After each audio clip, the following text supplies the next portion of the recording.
Well, hey, thanks, Kristen. It's so good to see you again. Likewise, I'm glad to be here. Yeah, awesome. Well, hey, as we get started, how about you give everybody an idea of kind of like who you are, introduce yourselves, give an idea of like your background and some of those like unique things about your journey up till this point.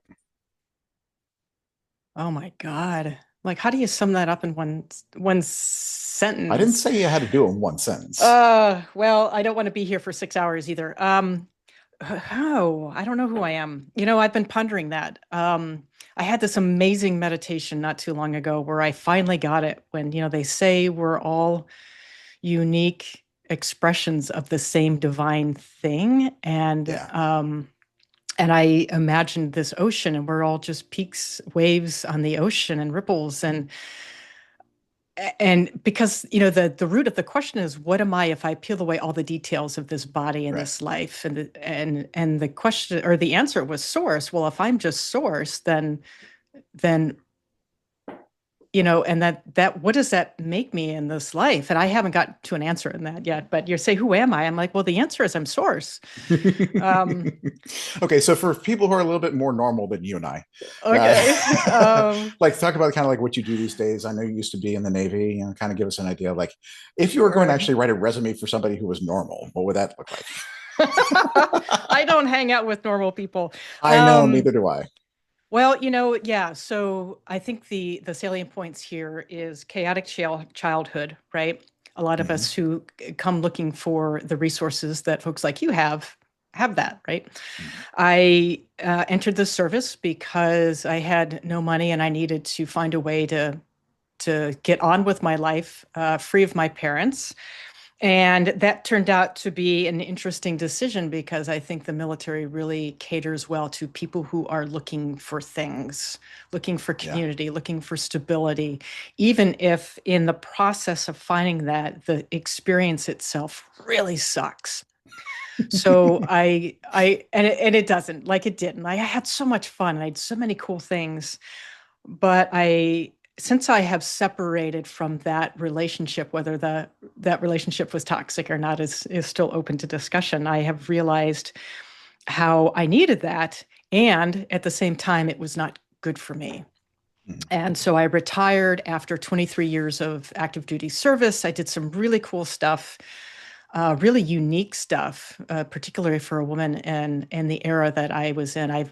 Joined the service in '88, retired in 2015, and ended up being one of the first women to fly combat aircraft off of aircraft carriers in the early '90s, early to mid '90s. And so when I retired, I went from being, this really unique thing, look at how special I am. I did this great thing to nothing. Like, okay, and then the question is, well, who am I? And how do I find that person? And how do I develop a relationship with that person that is not dysfunctional? Because I was very dysfunctional when I left the service. A heavy drinker, um,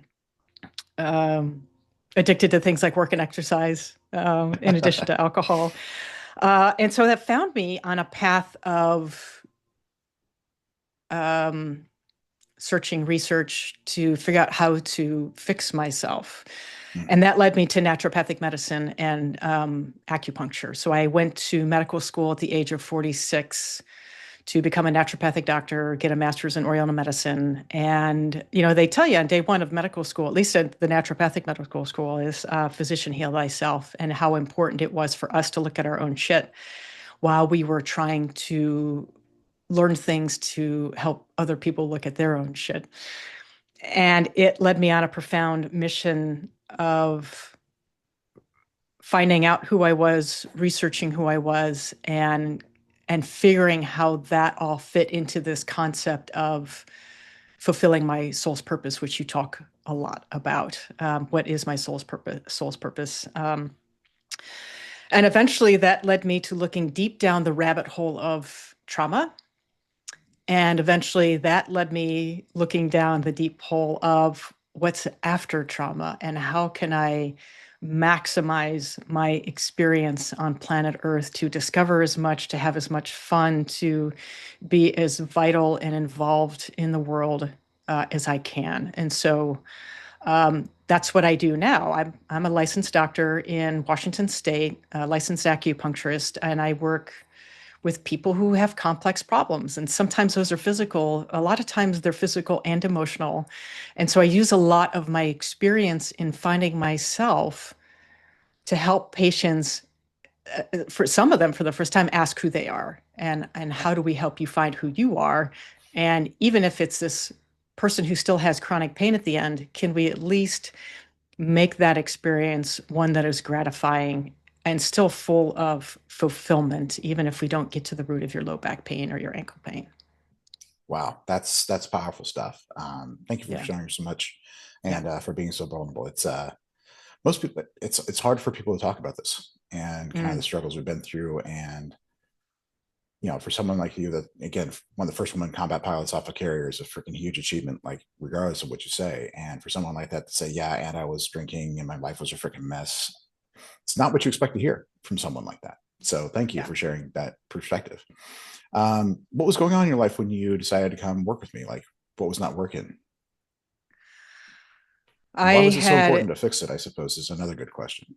well, okay, so I dove deep into the world of plant medicine. Hmm. I had a bike accident in July of 2022 that put me in Harborview Medical Center, which is a level one trauma center in Seattle, with some pretty serious injuries, internal bleeding, collapsed lung, 6 broken ribs. And I was a turning point in my life. After that accident, I did what I always do. I went right back to work, and that was a mistake. But I went back to work and realized pretty darn quickly thereafter that I had anxiety that was no longer sustainable. I was white knuckling my drive to work. I couldn't even look at a cyclist on the road. And in Seattle, there are many, and they ride at Yeah. night in the rain. And that was really triggering. So I'm like, I can't keep doing this. Something's got to change. And so I got into plant medicine. I had a friend introduce me to the concept. And as soon as I heard it, and I'd heard of psilocybin and MDMA before, but it never came on my radar as something that I would do. But I was now in a position where my intuition said, this is what I need next. And so I did. So I did MDMA. It was life changing. I subsequently did other types of plant medicines. I took a program to get involved as a psychedelic assisted therapy provider so I could sit with people who were doing this stuff, because that's what I do. I'm a doctor. Um, and I healed a lot of, or integrated, I think is a better appropriate term, because I think if we really look at it, there's nothing that needs to be healed. It's just stuff that hasn't been integrated, right? Yeah. I had healed and integrated a lot, but there was still, I'm like, well, now what? Like, if I don't have any more trauma to work on, there's this whole other spectrum of, sucking the marrow out of life. And I had heard Yeah. of people who lived life this way. And I finally had a glimpse of the idea that maybe that could be me. And I think I had reached the end, at least at that point, of what plant medicine could do for me in that respect. Because I think a lot of what we do at least in Western culture with plant medicine is heal trauma. And then, like, Yeah. people do that and then, like, oh, I'm better. And then they move on. But I decided that wasn't good enough. Like, once you see some of these things, like if you feel like you're sitting with the divine one on one, Hmm. you want more than just to heal what you feel is broken. You're like, I want that, and I want heaven on earth, so to speak. And I Mm. wasn't, again, I had kind of exhausted, at least I thought. I have sat with plant medicine again, but with a completely different perspective now. But I wanted something different, and I can't remember how I found you now. Did you reach out to me, or I think I yeah, don't on remember? LinkedIn. Yeah. Yeah. I Connected don't randomly know. on LinkedIn. Yeah. Yeah. And I was so intrigued. And then I saw your background. I'm like, well, this guy is at least going to understand me. And I've heard of hypnosis before. I had dipped my toe into a little bit before, but never it looked like at the level that you were working at. And I'm like, if a marine intelligence officer is into hypnosis, this is something that I've got to try. And I'm an experimenter. Like, everything that I've done in my life, or that I offer, I've done myself. Yeah. And I like to try things out. And before I recommend things, I want to experience them just to see what they're like. So I reached out, and I didn't really have a goal in mind. I wasn't sure what the outcome was going to be, but when we started talking, I was like, oh, this is going to be really interesting.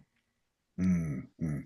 So it wasn't that you had a specific gap to fill. It was more like you knew there was more, and you're like, this is a potential to get there.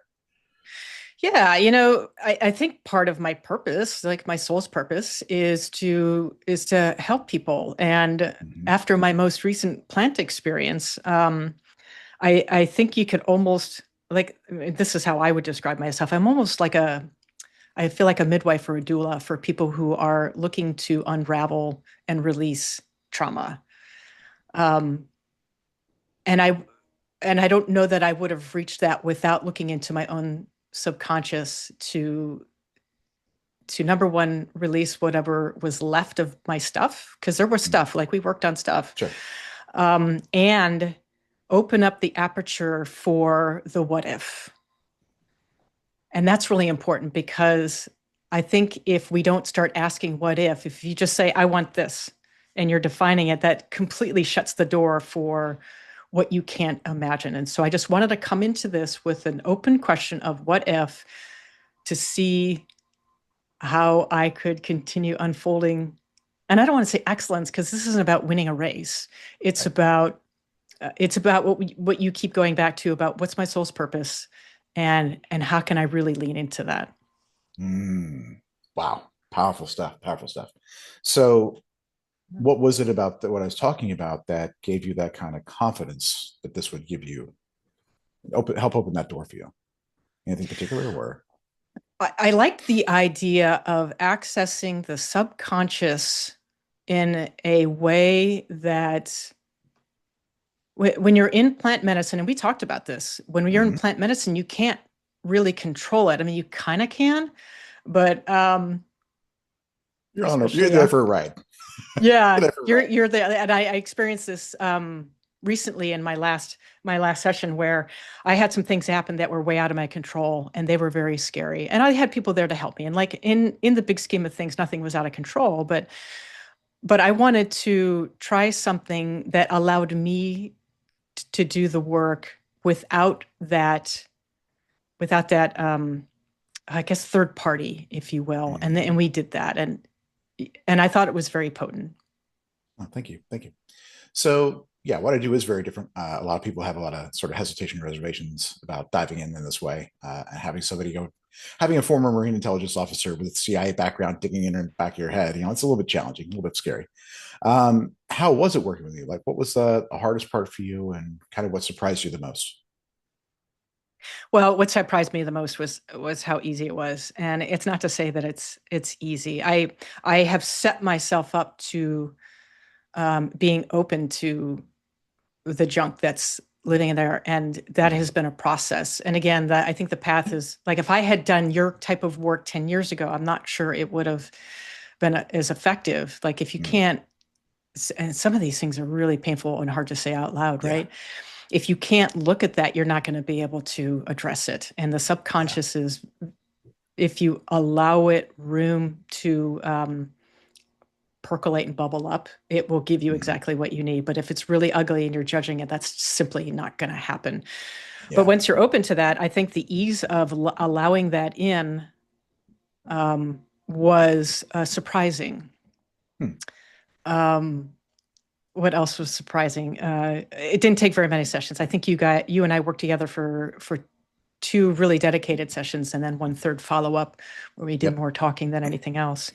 And I've taken some really potent and memorable and persistent is really a good word, lessons and things that I use in my everyday life. Like the awareness that I gained using your techniques is something that I'm still using today. And I don't think that I'll ever stop using them. And I go back to our notes every once in a while and look and like, oh yeah, that's right. Um, so in a lot of ways, it wasn't just hypnosis. It was some really, really deep coaching. Mm. What's your goal? How do you want to get there? And what's subconsciously getting your way of doing that? And Yeah. I didn't see that coming, but I respond really well to coaching. I felt like it was a really good modality for me, and it worked in the end, way better than like. I was a little skeptical, Sure. but A little bit. yeah, but and we should be, right? Like, what's this thing? But I think part of the surprise was that it worked so well. Hmm. Thank you. How did it compare? Like, because you've done a lot of stuff, you've done a lot of work. Like, how did it compare to some of the other things you've done in terms of mentioned the speed and impact? Whoa, it's that's hard. Mm, Because sometimes that's apples and oranges, it feels like. sure. In a lot of I ways, it think that, is. yeah, I think the closest thing it does come to for me, and this is just for me, is doing the plant medicine work Mhm. because you're accessing the subconscious in a really, Yeah. really profoundly deep way. Um, that said, I mean, there are other therapies like somatic therapy, doing group retreats where you're creating community. Like part of the lesson is self-love, and you can do Mhm. that in hypnosis, you can do that in plant medicine, you can do that in a group setting. um how does it compare? Oh wow. I'm not going to compare it. I'm going to say that it Mm. fit in really well. It was like some puzzle pieces. I have this puzzle piece and this puzzle piece, and they're two different puzzle pieces, and yet they go together in a way that creates a really beautiful picture. I love that. I love that. Now, clearly, whenever doing an interview like this, the correct answer is this is the best thing ever.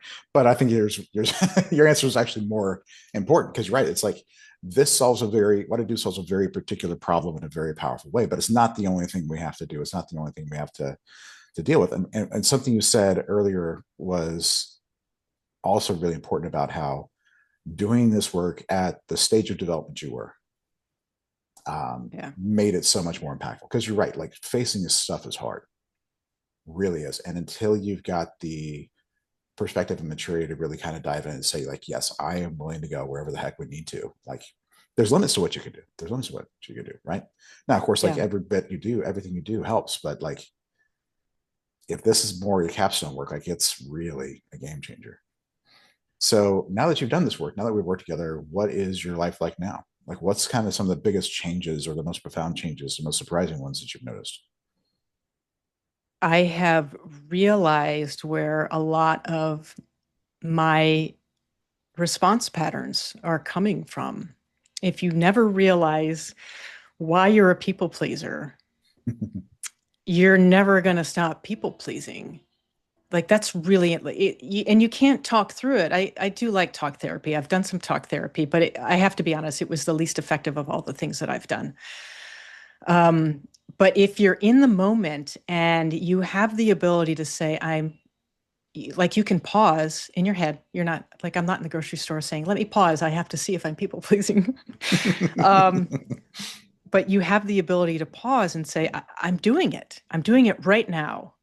How can I change my response in the moment? That's really powerful Yeah. because not only do you stop a dysfunctional behavior, but I have now removed the shame that I would also feel afterwards from doing a behavior that I've been trying to stop over and over. And that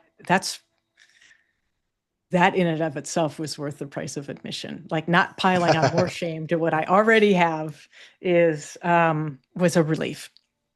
Wow. Wow. You said earlier you used to be like addicted to work, addicted to exercise and everything else. Like, how are you showing up differently in work and how are you moving through your life differently? I still work too much, I think. I'm really making progress in that though, and a lot of it has come down to okay, I haven't solved it yet, but I'm aware of what I'm doing. Okay, why did I fit that extra patient in? Did I really need that extra money? Was I people pleasing? Did it come from a sense of lack?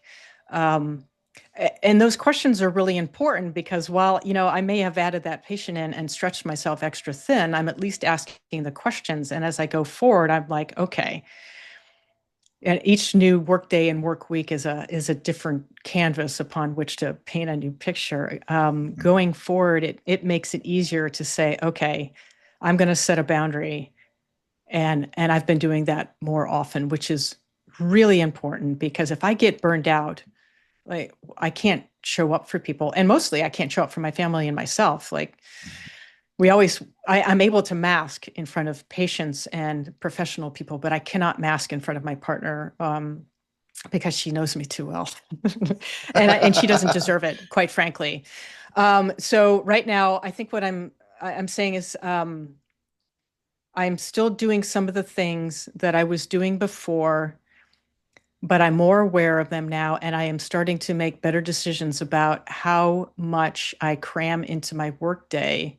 And then if I don't do something that I feel like I should be doing, I have been beating myself up less for it, which, again, is important. I think there might be some disappointed people out there in me right now, but I can't do anything about that. I'm 55. If I'm going to do this work long term, I really have to be much better at setting um, boundaries and limits on how much I'm investing in work, because work isn't everything. And that's really a potent lesson as well. Is if I'm going to have the best life I can live and fulfill my life's purpose, that includes fun things. Yes. So I'm doing guitar lessons, which Mm. is new for me. If I'm going to enjoy creating music on an instrument, how about we do it in a way that's a little bit more organized and fun? Um, Exercising a little bit more, which is critical for just maintaining health and wellness. And I still struggle with alcohol a little bit, but not like I was before. And it's been easier for me to step away and say, okay, well, why am I doing that? Why did I choose that? And how about we make a decision in the moment as an investment to tomorrow morning to not consume something now just because my nervous system needs to dial down a notch. So it's a work in progress, but it's Right. better. Yeah. Awesome. That's amazing. Awesome. Love to hear that. So, what are you looking forward towards? What are you looking forward to the most out of it? What are you excited about in terms of your future? Because you've done this work. I am excited about things happening in a way that's effortless, which is a Mm. huge paradigm shift for me, because I've been like, oh, you got to grind it out, you got to earn it. Um, but I think just like you can oversand a piece of wood, you can overdo the effort in trying to make something beautiful or create something great. And sometimes it's good to step back and allow things to marinate and percolate. And um, childbirth happens when it's ready. Like the baby doesn't come out, and the uterine contractions don't happen until they're ready. And and I've been doing this much better lately, if I allow things to ideas, ideas mostly, reaching out to people, whatever, if I allow that to percolate and happen in its due course rather than trying to push them, things happen so much better. And that part is effortless. Unless you count learning patience as a skill as something that requires effort. But like, don't sweat the small stuff. That is so important. Um, so yeah, that's what I'm looking forward to is not just learning patience, but embracing it and enjoying it as a patience as a tool to Mm. allow things to happen in a way that I just get to sit back and watch things unfold in a really beautiful way. That's awesome. That's awesome. Yeah, that effortlessness piece. It's been something that's really kind of showing up in my life recently as well. It's just like how when you set back and just say, I'm going to move through this in as natural a way as I can, in the way that it is meant to unfold rather than trying to force it to be something, right? Because you said earlier about trying to define your future and saying, oh well, I want this, kind of like shutting the door to everything else. It's like, I think it should go this way. I really don't know. Right. So what's possible if I let it unfold in ways I hadn't imagined? You know, that's Yeah. awesome. So what would you say to somebody who is kind of sitting on the fence, a little bit uncertain of doing this particular but kind of work? You may not like this answer very much, but this is what I say for plant medicine, because plant medicine's not for everybody either. I'd say it's always going to be there when you're ready. And it's Mm. really important to honor that it will happen and you will be ready for it at the right time. Um, However, if your intuition keeps telling you over and over and over that it's right, It's time to step into that and stop ignoring it. Um, the the payback for the investment is significant, but again, you've got to be ready for it. And if you go into it before you're ready, or you're reticent, or you're not fully invested, not just financially, but like emotionally invested in doing the work, it's not going to happen anyway. So Mhm. listen to, listen to your intuition. And when it's time, step into it with a full investment of your energy and effort. And I guess hypnosis is all about not effort, because you're letting that stuff come.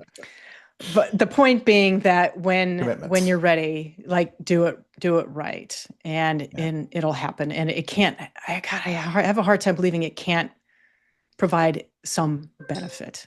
Like even when plant medicine is really uncomfortable, it provides benefit. Even when doing a 10-mile run is uncomfortable, you're still going to get fitness out of it. But you Yeah. got to prepare for that. You've got to do the work before going out on a 10-mile run to make sure you get the best out of it you can. But yeah, Yeah. and if you're not ready, there's no shame in that.